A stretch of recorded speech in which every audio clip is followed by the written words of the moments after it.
En projet emblématique. Deux nouveaux fleurons de la culture vont voir le jour à Rabat dans le cadre du programme de développement Rabat-Ville Lumière, capitale marocaine de la culture. Sa Majesté le roi Mohamed VI a lancé cet après-midi les travaux de construction de la Maison des Arts et de la Culture et de la Bibliothèque des Archives nationales du Royaume, le tout pour un investissement global de 450 millions de dirhams. Les développements avec Mohamed Aïtlishkar. Deux nouveaux projets structurants sont aujourd'hui lancés par Sa Majesté le roi Mohamed VI. Deux projets situés au cœur de la vallée du Bourgreg, dans la continuité de la Tour Hassan et du mausolée Mohamed V et à proximité du projet du Grand Théâtre de Rabat. Deux projets qui devraient s'ériger en symbole du renouveau culturel et artistique de la capitale du Royaume. Et il s'agit d'abord de la Maison des Arts et de la Culture, mobilisant des investissements de l'ordre de 200 millions de dirhams. La future Maison des Arts et de la Culture sera construite dans un style architectural innovant, alliant à la fois modernité et authenticité marocaine. La Maison des Arts et de la Culture sera développée en 4 niveaux sur 14 300 mètres carrés. Elle comportera des espaces dédiés aux expositions, aux rencontres entre jeunes artistes et professionnels marocains et étrangers, à l'accompagnement des jeunes talents, encadrement et formation, l'objectif étant une démocratisation de l'accès à la culture et aux prestations artistiques. Il s'agit également de la future bibliothèque des Archives nationales du Royaume du Maroc qui sera réalisée dans le prolongement du Grand Théâtre de Rabat et jouxtera la grande place culturelle.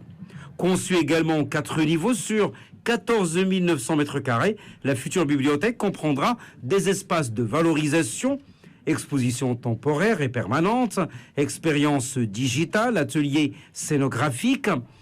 Elle comprendra également des espaces de consultation, salles de lecture, centres de documentation et archives, et des espaces de formation avec salles de cours, laboratoires de numérisation et restauration.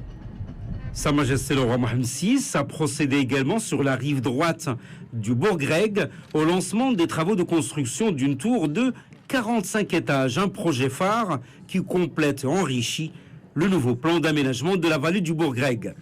La tour de 250 mètres de hauteur, la plus haute en Afrique, symbole d'émergence et de rayonnement, intégrera dans sa conception des technologies de nouvelle génération, permettant une meilleure efficacité énergétique en droite ligne des engagements du Maroc en faveur du développement durable. La tour sera multifonctionnelle. Cette tour qui va être érigée donc au bord du Bourgreg, sur la rive droite du Bourgreg, elle va avoir 250 mètres et va pouvoir loger un ensemble d'abord de bureaux, ensuite des appartements résidentiels et tout à fait en haut de la tour, un hôtel 5 étoiles de luxe bien entendu. La future tour sera édifiée sur un terrain de 3 hectares. Sa réalisation nécessitera un budget prévisionnel de l'ordre de 3 milliards de dirhams. La tour constituera le point culminant de la nouvelle séquence d'aménagement de la vallée du Bourgreg, une des principales composantes du programme intégré de développement de la ville de Rabat 2014-2018, Rabat Ville Lumière, capitale marocaine de la culture, programme lancé par Sa Majesté le roi Mohamed VI en mai 2014.